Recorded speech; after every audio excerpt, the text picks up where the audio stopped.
കളിയിക്കാവിള കൊലപാതകത്തിൽ ഒരാൾ കൂടി അറസ്റ്റിൽ. സർജിക്കൽ ഷോപ്പ് ഉടമ സുനിൽകുമാറിന്റെ സുഹൃത്ത് പ്രദീപ് ചന്ദ്രനെയാണ് അന്വേഷണ സംഘം അറസ്റ്റ് ചെയ്തത്.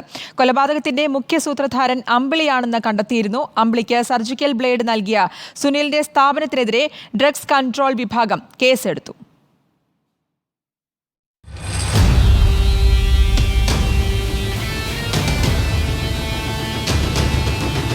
ഒളിവിലുള്ള സർജിക്കൽ ഷോപ്പ് ഉടമ സുനിൽകുമാറിന്റെ സുഹൃത്തുക്കളായ പൂവാർ സ്വദേശി പ്രദീപ് ചന്ദ്രൻ, പാറശാല സ്വദേശി മണികണ്ഠൻ എന്നിവരെയാണ് തമിഴ്നാട് പോലീസ് കസ്റ്റഡിയിലെടുത്തത്. ചോദ്യം ചെയ്യലിൽ ഇരുവരും നിർണായക വെളിപ്പെടുത്തലുകൾ നടത്തി.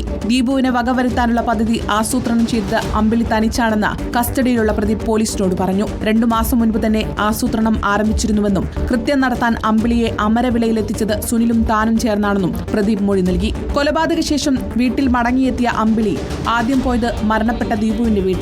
ദീപുവിന്റെ മരണാന്തര ചടങ്ങുകൾക്ക് നേതൃത്വം നൽകിയ അമ്പിളി അന്വേഷണം തന്നിലേക്ക് എത്തുന്നു എന്ന് മനസ്സിലാക്കിയാണ് അവിടെ നിന്നും മുങ്ങുന്നത്. രക്ഷപ്പെടാനുള്ള ശ്രമത്തിനിടെ അമ്പിളി പിടിക്കപ്പെടുകയായിരുന്നു. അതിനിടെ കൊലപാതകത്തിന് സർജിക്കൽ ഉപകരണങ്ങൾ നൽകിയ സ്ഥാപനത്തിനെതിരെ ഡ്രഗ്സ് കൺട്രോൾ വിഭാഗം കേസെടുത്തു.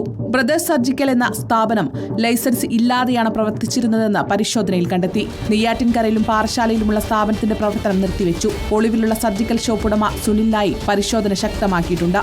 റിപ്പോർട്ടർ, തിരുവനന്തപുരം.